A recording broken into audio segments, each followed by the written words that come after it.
নমস্কাৰ স্বাগতম জনাইছো আপোনালোক সকলোকে মোৰ চেনেললৈ আৰু এই ভিডিঅ'লৈ আপোনালোক সকলোকে মোষ্ট ওয়েলকাম আজি এই ভিডিঅ'ৰ জৰিয়তে বৃশ্চিক ৰাশিৰ 2026 বৰ্ষৰ মে মাহৰ বাবে টেৰট কাৰ্ড ৰিডিং আপোনালোকৰ সন্মুখলৈ লৈ আহিছো প্ৰতিটো ৰাশিৰ বাবে টেৰট কাৰ্ড ৰিডিং মোৰ এই চেনেলত পাব্লিক কৰা হ'ব আজি এই ভিডিঅ'ৰ জৰিয়তে বৃশ্চিক ৰাশিৰ মে মাহৰ গুৰুত্বপূৰ্ণ দিশসমূহ যেনে তেওঁলোকৰ কেৰিয়াৰ চাকৰি ব্যৱসায় শিক্ষা স্বাস্থ্য ব্যক্তিগত সম্পৰ্কসমূহ লগতে ওভাৰঅল ৱেলথ অৰ্থাৎ এই মে মাহত বৃশ্চিক ৰাশিৰ জাতক জাতিকাৰ কি বিশেষ লাভ বা লোকচান হ'ব তাৰ ওপৰত আপোনালোকৰ দৃষ্টিগোচৰ কৰিবলৈ চেষ্টা কৰা হ'ব লগতে এই টেৰট কাৰ্ড ৰিডিং হ'ব টোটেলি সাইকিক ৰিডিং তেন্তে আহক পলম নকৰি প্ৰভুৰ নাম লৈ বৃশ্চিক ৰাশিৰ এই মে মাহটো কেনেদৰে পাৰ হ'ব তাক আজি টেৰট কাৰ্ডৰ জৰিয়তে বিশ্লেষণ আৰম্ভ কৰোঁ বৃশ্চিক ৰাশিৰ জাতক জাতিকাসকলক এই মে মাহত আপোনালোকক নিজকে যথেষ্ট বেলেন্স কৰা দেখিবলৈ পোৱা গৈছে সকলো পৰিস্থিতিতে আপোনালোকে নিজকে এডজাষ্ট কৰিবলৈ চেষ্টা কৰিছে আৰু এই সময়খিনি ক'বলৈ গ'লে আপোনালোকৰ কাৰ্মিক সময় বুলি ক'ব পাৰি কিয়নো মে মাহত আপোনালোকে যেনে ধৰণে নিজৰ কৰ্মসমূহ কৰিব পিছৰ মাহত অৰ্থাৎ ক'বলৈ গ'লে অনতিপলমে আপোনালোকে ৰিজাল্টসমূহ তেনে ধৰণৰ হয়তো উপভোগ কৰিবলৈ সক্ষম হ'ব গতিকে এই মে মাহটো কিন্তু আপোনালোকে নিজৰ কৰ্মৰ ক্ষেত্ৰত সম্পূৰ্ণকে নিজকে খটুৱাবৰ বাবে চেষ্টা কৰিব লগতে এই সময়ছোৱাত আপোনালোকে কোৰ্ট কাছাৰী মোকদ্দমাৰ ক্ষেত্ৰতো হয়তো কিবা ভাল ফলাফল লাভ কৰিব পাৰে বহু দিনৰ পৰা আপোনালোকে যদি লিগেল মেটাৰ্ছত ইনভলভ হৈ আছে তেন্তে এই মে মাহত এই ক্ষেত্ৰত হয়তো আপোনালোকৰ মনৰ আশা পূৰণ হ'ব পাৰে নতুবা এই ক্ষেত্ৰত হয়তো আপোনালোকে ভবা ধৰণৰে আগবাঢ়িবলৈ সক্ষম হ'ব পাৰে লগতে কেৰিয়াৰ পইণ্ট অফ ভিউৰ পৰা যদি চাওঁ চাকৰিৰ ক্ষেত্ৰত এই মাহত আপোনালোকে মোটামুটি ঠিকে থাকে কৰাই দেখিবলৈ পোৱা গৈছে আপোনালোকৰ পাৰফৰ্মেন্স চাকৰিৰ ক্ষেত্ৰত বেয়াও নহয় ভালো নহয় হয়তো যেনে ধৰণৰ আপোনালোকে এই মাহত নিজৰ কৰ্মৰ ক্ষেত্ৰত উন্নতি কৰিম বুলি ভাবিছিল সেয়া চাকৰি বা বেপাৰ বাণিজ্যৰ ক্ষেত্ৰতে হওক সিমানখিনি হয়তো আপোনালোকে কৰিব নোৱাৰিব পাৰে এই সময়ছোৱাত আপোনালোকৰ মনলৈ কিছু এলাহ ভাৱ অহাও দেখিবলৈ পোৱা গৈছে বিশেষকৈ বেপাৰ বাণিজ্যৰ ক্ষেত্ৰত এই মাহত হয়তো আপোনালোকে হাই ইনভেষ্টমেন্ট কৰিবৰ বাবে কিছু ভয়ো খাব পাৰে অৰ্থাৎ বৰ্তমান সময়ত হাই ইনভেষ্টমেন্ট কৰিলে ভৱিষ্যতৰ দিনত হয়তো আপোনালোকে বেপাৰ বাণিজ্যৰ ক্ষেত্ৰত অধিক টকা পইচা উপাৰ্জন কৰিব নোৱাৰিব পাৰে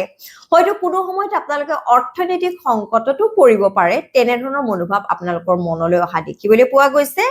লগতে এই মাহত আপোনালোকৰ মনত আত্মবিশ্বাস কিছু লগতে আত্মমনোবল কিছু কম হোৱা দেখিবলৈ পোৱা গৈছে আৰু মনত কিছু ভয় সংশয় ভাৱ থকাৰ বাবে এই মাহত আপোনালোকে নিজৰ কৰ্মৰ ক্ষেত্ৰতো অলপ হলেও পিঠি দিয়া দেখিবলৈ পোৱা গৈছে হি যিকি নহওক ছাত্ৰ ছাত্ৰীসকলকো এই মাহত কিন্তু কঠোৰ পৰিশ্ৰম কৰা দেখিবলৈ পোৱা নাই তেওঁলোকে এই মাহত ক'বলৈ গ'লে আবেগিকভাৱে কিছু দুৰ্বল হৈ পৰিছে হয়তো কোনোবাই নিজৰ শিক্ষক অভিভাৱক বা বন্ধু বৰ্গৰ কিবা কথাত অন্তৰত যথেষ্ট আঘাত পায় শিক্ষাৰ ক্ষেত্ৰত হয়তো সম্পূৰ্ণকৈ নিজকে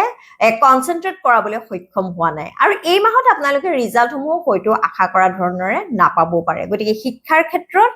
সকলো বাহিৰা চিন্তাৰ পৰা নিজকে মুক্ত কৰি শিক্ষাৰ্থীসকলে যদি পঢ়া শুনাত মনোনিৱেশ কৰে তেতিয়াহে আপোনালোকে ভাল ফলাফল পাবলৈ সক্ষম হ'ব পাৰে লগতে এই মাহত আপোনালোকৰ কনিষ্ঠ ভাতৃ ভগ্নী অৰ্থাৎ আপোনাৰ ভাইটি ভণ্টিৰ লগতে আপোনাৰ মাতৃৰ লগতো হয়তো কোনো কথাত মতৰ অমিল হ'ব পাৰে বা তেওঁলোকে আপোনাৰ কথাত বিশেষ গুৰুত্ব দিয়া এই মাহত হয়তো আপুনি নেদেখিব পাৰে হয়তো তেওঁলোকে আপোনালোকৰ কথাত ঠিকেই গুৰুত্ব দিছে বিশেষকৈ আপোনাৰ মাতৃয়ে আপোনাৰ কথাবোৰ আপোনাৰ মনৰ ভাৱবোৰ হয়তো বুজিবলৈ চেষ্টা কৰিছে কিন্তু কোনো কথাত হয়তো আপুনি আশয় পাব বুলি মাতৃয়ে হয়তো আপোনাৰ আবেগক এই মাহত বেছি গুৰুত্ব দিয়া বেছি ইম্পৰ্টেন্স দিয়া দেখিবলৈ পোৱা নাই আৰু সেইবাবে হয়তো আপুনি মাতৃক এই মাহত কিছু ভুল বুজিব পাৰে হি যিকি নহওক এই মাহত আপোনালোকে কোনোবা সোৰ্সত যদি হাই ইনভেষ্টমেন্ট কৰে মিউচুৱেল ফান্ড শেয়াৰ মাৰ্কেট বা গোল্ড ইনভেষ্টমেন্ট যদি এই মাহত কৰে বা প্ৰপাৰ্টিৰ ক্ষেত্ৰতো যদি এইবাৰ আপোনালোকে হাই ইনভেষ্টমেন্ট কৰাৰ কথা চিন্তা কৰে তেন্তে এই ক্ষেত্ৰত আপোনালোকক বিশেষ লাভৱান হোৱা দেখিবলৈ পোৱা নাই গতিকে এই মাহত আপোনালোকে হাই ইনভেষ্টমেন্ট নকৰিলেই ভাল হয় লগতে আপোনালোকৰ যদি সন্তান আছে এই মাহত আপোনালোকে নিজৰ সন্তানৰ ভৱিষ্যত লৈ কিছু চিন্তাত পৰা দেখিবলৈ পোৱা গৈছে গতিকে এই মাহত আপোনালোকে সন্তানৰ ভৱিষ্যতৰ বাবে টকা পইচা সঞ্চয় কৰাৰ ক্ষেত্ৰতহে গুৰুত্ব দিয়া দেখিবলৈ পোৱা গৈছে বহুতে হয়তো এই মাহত আপোনালোকৰ নিজৰ সন্তানৰ বাবে এফডি নতুনকৈ খুলিব পাৰে লগতে আপোনালোকে যদি ব্যক্তিগত সম্পৰ্কত আছে, আপোনালোকে যদি প্ৰেমৰ সম্পৰ্কত আছে আৰু এই সম্পৰ্কৰ যদি আপোনালোকে কিছুদিন পাৰ কৰিলে, অৰ্থাৎ আপোনালোকে নতুনকৈ যদি প্ৰেমত পৰা নাই, আপোনালোকৰ প্ৰেমৰ সম্পৰ্কৰ যদি কিছুদিন হ'ল, এই মাহত আপোনালোকে নিজৰ প্ৰেমিক বা প্ৰেমিকাৰ কিছুমান কাৰ্যকলাপ লৈ, কিছুমান এক্টিভিটিজ লৈ হয়তো কিছু চিন্তাত পৰিব পাৰে। হয়তো কোনো ক্ষেত্ৰত আপুনি তেওঁক সন্দেহো কৰিব পাৰে। হয়তো আপোনাৰ মনলৈ এনেকুৱা ভাৱৰো সৃষ্টি হ'ব পাৰে যে আপোনাৰ লগত সম্পৰ্ক থকাৰ বাহিৰেও তেওঁ হয়তো ছ'চিয়েল মিডিয়াৰ থ্ৰুৰে হওক বা অন্য কোনো চ'ৰ্চৰ থ্ৰুৰে হওক, তেওঁ হয়তো বেলেগৰ লগতো একে সময়তে সম্পৰ্ক ৰক্ষা কৰিবলৈ চেষ্টা কৰিব পাৰে। হয়তো তেওঁ আপোনাক ফ্লাৰ্টো কৰিব পাৰে। তেওঁৰ মাজত ফ্লাৰ্টিচিয়াছ এনাৰ্জি থকা বুলি আপুনি এই মাহত তেওঁক সন্দেহ কৰিব পাৰে। অৱশ্যে এইলৈ কিন্তু আপোনাক তেওঁৰ লগত বিশেষ যুক্তি তৰ্ক কৰা দেখিবলৈ পোৱা নাই। আপুনি কেৱল মনে মনে তেওঁক ভালদৰে পৰ্যবেক্ষণ কৰা, তেওঁক ষ্টক কৰাহে দেখিবলৈ পোৱা গৈছে।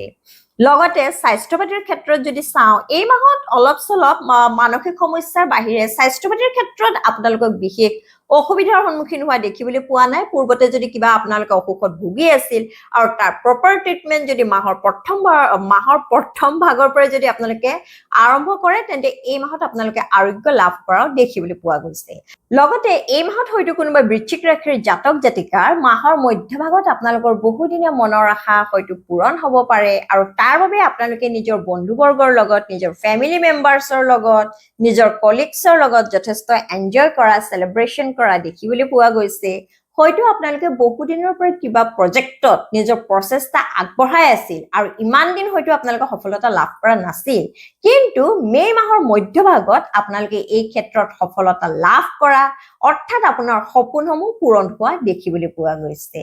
লগতে যিসকল বিবাহিত, এই মাহত আপোনাৰ হাজবেণ্ড বা ৱাইফৰ লগত আগৰ নিচিনা ষ্ট্ৰং বণ্ডিং দেখিবলৈ পোৱা নাই।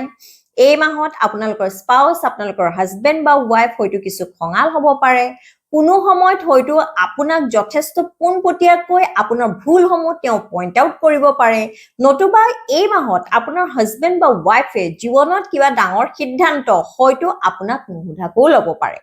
সেয়া টকা পইচাৰ ক্ষেত্ৰতে হওক বা অন্যান্য ব্যক্তিগত সম্পৰ্কৰ ক্ষেত্ৰতে হওক, এই মাহত তেওঁক কিন্তু যথেষ্ট ষ্ট্ৰিক্ট দেখিবলৈ পোৱা গৈছে আৰু সেইবাবে হয়তো আপুনি অন্তৰত কিছু আঘাতো পাব পাৰে। লগতে প্ৰেমৰ ক্ষেত্ৰত যিসকল ছিংগল হৈ আছে, তেওঁলোকে এই মাহত হয়তো নতুন ব্যক্তি জীৱনত এপ্ৰ'চ কৰিব পাৰে। হয়তো আপোনালোকৰ ভাল লগা ব্যক্তিজনৰ পৰা, আপোনাৰ ক্ৰাছৰ পৰা এই মাহত হয়তো আপুনি এক ভাল কমিটমেণ্ট পাব পাৰে, নতুবা প্ৰপ'জেল পাব পাৰে। লগতে এই মাহত আপোনালোকৰ নিজৰ পিতৃৰ লগত এক সুসম্পৰ্ক স্থাপন হ'ব। আপোনাৰ পিতৃয়ে আপোনাক এই মাহত জীৱনত বিভিন্ন ক্ষেত্ৰত হয়তো বিভিন্ন ধৰণে সহায় কৰিব পাৰে। এই মাহত পিতৃৰ সহায়ৰ জৰিয়তে আপুনি হয়তো বিভিন্ন ক্ষেত্ৰত উপকৃত হ'ব পাৰে। লগতে যিসকল শিক্ষাৰ্থীয়ে উচ্চ শিক্ষা লাভ কৰাৰ বাবে ঘৰৰ পৰা বহুত দূৰলৈ যোৱাৰ কথা চিন্তা কৰিছে, অৰ্থাৎ হায়াৰ ষ্টাডিজৰ বাবে যদি কোনোবা এব্ৰডত নতুবা বহু দূৰত পঢ়াৰ কথা চিন্তা কৰিছে, এই মাহত তেওঁলোকৰ সপোন পূৰণ হোৱা, লগতে এই ক্ষেত্ৰত এক ভাল ফলাফল লাভ কৰা দেখিবলৈ পোৱা গৈছে। লগতে আপুনি যদি এজন ছ'চিয়েল ইনফ্লুৱেঞ্চাৰ, এই মাহত আপোনালোকে ছ'চিয়েল মিডিয়াৰ জৰিয়তে যিমান হয়তো আপোনালোকৰ জনপ্ৰিয়তা হ'ব বুলি ভাবিছিল, সিমানখিনি হয়তো নহ'বও পাৰে। লগতে এই মাহত আপোনালোকে দিয়া কিছু মন্তব্যৰ বাবে হয়তো আপোনালোকক বহুতে সমালোচনা কৰিব পাৰে। হয়তো আপোনাৰ মন্তব্যৰ মাজত যিমানখিনি মেচিউৰিটি থকাৰ দৰকাৰ সিমানখিনি নাথাকিবও পাৰে। গতিকে সামাজিক মাধ্যমত আপোনালোকে নিজৰ মতামতসমূহ প্ৰকাশ কৰাৰ আগত সেই বিষয়ে ভালদৰে গৱেষণা কৰি ল'ব, ভালদৰে অধ্যয়ন কৰি ল'ব আৰু কিবা মতামত দিয়াৰ আগতে আপোনালোকে ভাবি ল'ব যে আপোনালোকৰ চাৰিওফালে আপোনালোকৰ অডিয়েঞ্চসকল আছে আৰু তেওঁলোকে কিন্তু আপোনালোকৰ মন্তব্যৰ ওপৰত যথেষ্ট সমালোচনা কৰাৰো অধিকাৰ আছে। গতিকে আপোনালোকে নিজা ক্ষেত্ৰত, নিজা বিষয়ত যদি নিজৰ মন্তব্য দিয়ে, সেই বিষয়ে প্ৰপাৰলি ষ্টাডি আৰু ৰিচাৰ্চ কৰাৰ পিছতহে এই ক্ষেত্ৰত মন্তব্য দিব। লগতে এই মাহত আপোনালোকৰ নিজৰ বন্ধুবৰ্গৰ লগত হয়তো যথেষ্ট সময়, টকা পইচা খৰচ হ'ব পাৰে আৰু কিছুমান বন্ধুৱে হয়তো আপোনালোকৰ পৰা কেৱল অতিৰিক্ত সুবিধাহে ল'বলৈ বিচাৰিব পাৰে। গতিকে আপোনালোকে নিজৰ বন্ধুবৰ্গৰ লগত সময় নষ্ট কৰি যদি এই মাহত সময়বোৰ পাৰ কৰে, তেন্তে মাহৰ শেষৰ ফালে হয়তো আপোনালোকৰ মনলৈ যথেষ্ট অনুশোচনা আহিব পাৰে। লগতে এই মাহত বৃশ্চিক ৰাশিৰ জাতক জাতিকাসকলৰ কি ডিজায়াৰ, কি আপোনালোকৰ ইচ্ছা থাকিব জানেনে যি হয়তো পূৰণ নহব পাৰে অৰ্থাৎ এই মাহত আপোনালোকে হয়তো কঠোৰ পৰিশ্ৰম নকৰিব পাৰে যিমানখিনি হয়তো আপোনালোকে নিজৰ টাৰ্গেট পূৰ্বতে স্থিৰ কৰিছিল যিমানখিনি হয়তো নিজৰ কেৰিয়াৰ ক্ষেত্ৰত এই মাহত কৰিম বুলি ভাবিছিল বা বিভিন্নজনে জীৱনত এই মাহত বিভিন্ন ধৰণৰ কাম কৰিবৰ বাবে পূৰ্বতে পৰিকল্পনা কৰিছিল সেয়া হয়তো এই মাহত সম্ভৱপৰ নহব পাৰে হয়তো পূৰ্বৰ দিনত কৰা কষ্টৰ কৰ্মৰ ফলাফল আপোনালোকে এই মাহত ভুগিব পাৰে কিন্তু এই মাহত আপোনালোকে হয়তো পূৰ্বতে পৰিকল্পনা কৰাৰ নিচিনা নিজৰ ফালৰ পৰা প্ৰচেষ্টা নবঢ়াব পাৰে আৰু কেলৈ হয়তো আপোনালোকৰ মনলৈ কিছু এই মাহৰ শেষৰ ফালে বিষাদৰ ভাৱ আহিব পাৰে গতিকে বৃশ্চিক ৰাশিৰ জাতক জাতিকাসকল আপোনালোকে সময় অপব্যয় নকৰিব আপোনালোকে নিজৰ কৰ্মৰ ক্ষেত্ৰত নিজকে 100% দিবলৈ চেষ্টা কৰক তেতিয়া মাহৰ শেষৰ ফালে আপোনালোকৰ মনলৈ একো অনুশোচনাৰ ভাৱ নিশ্চয় নাহিব লগতে এই মাহৰ বাবে বৃশ্চিক ৰাশিৰ জাতক জাতিকাৰ টেৰট গাইডেন্স হৈছে 2 of Wands অৰ্থাৎ বৃশ্চিক ৰাশিৰ জাতক জাতিকাসকল আপোনালোক আৰু উচ্চাকাংক্ষী হ'বলৈ চেষ্টা কৰক বৰ্তমান আপোনালোকে যি হাৰত নিজৰ কৰ্ম কৰি আছে তাক আৰু দুগুণ বঢ়াই দিয়ক হয়তো আপোনালোকৰ মাজত কৰ্মদক্ষতা যথেষ্ট আছে কিন্তু এই মাহত কোনো সময়ত মনলৈ কিছু এলাহ ভাৱ অহাৰ বাবে আপোনালোকে হয়তো সম্পূৰ্ণকৈ নিজকে নিজৰ কৰ্মৰ ক্ষেত্ৰত নিয়োজিত কৰিবলৈ সক্ষম হোৱা নাই গতিকে মনৰ পৰা এলাহ ভাৱ ত্যাগ কৰক কিছুমান অৰ্থহীন কথা চিন্তা কৰা বন্ধ কৰক আৰু নিজক সম্পূৰ্ণকৈ নিজৰ কৰ্মৰ ক্ষেত্ৰত আগবঢ়াই নিবলৈ চেষ্টা কৰক তেতিয়াহে প্ৰতিযোগিতাৰে ভৰা পৃথিৱীত আপোনালোকে এক উচ্চ স্থান অধিকাৰ কৰিবলৈ সক্ষম হ'ব তেন্তে বৃশ্চিক ৰাশিৰ জাতক জাতিকাসকল এয়া হ'ল 2026 বৰ্ষৰ মে মাহৰ বাবে আপোনালোকৰ টেৰট কাৰ্ডৰ দিন আজিৰ এই টেৰটৰ এনাৰ্জিৰ লগত আপোনালোকৰ এনাৰ্জি যদি ৰেজনেট কৰিছে তেন্তে সৰ্বপ্ৰথমে ঈশ্বৰক ধন্যবাদ জনাও লগতে মোৰ চেনেলটো লাইক শ্বেয়াৰ আৰু সাবস্ক্ৰাইব কৰি দিব সকলোৱে সুস্থ থাকক লগতে সদায় হাঁহি থাকক তাৰে কামনা কৰি আজিলৈ আহিছো জয় শ্ৰী ৰাম জয় বজৰংবলী